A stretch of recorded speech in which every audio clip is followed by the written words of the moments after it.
In this video, I will show you how to sell Dogecoin on Bitvavo. So if you aren't started yet on Bitvavo, then go ahead and check the link in the description to get started for free and to not pay any commission fees in the beginning. So this can save you a lot of money and gives you a lot of benefits when you're just starting out. So feel free to check the link, but anyway, let's dive into the video right now.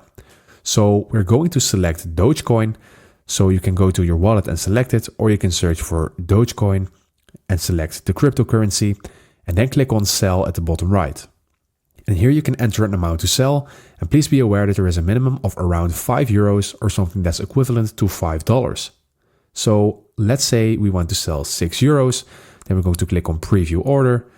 And right now below we see the Dogecoin price that we are selling against, that we are selling for, and it's refreshing every 6 seconds.